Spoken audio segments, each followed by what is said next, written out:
To delete fingerprints from memory, press and hold the fingerprint pad until the light flashes red.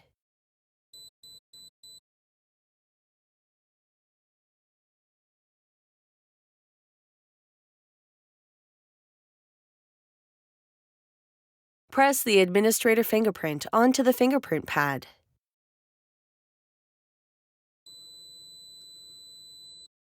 If the lock has been successfully reset, the light will display red, followed by a long beep.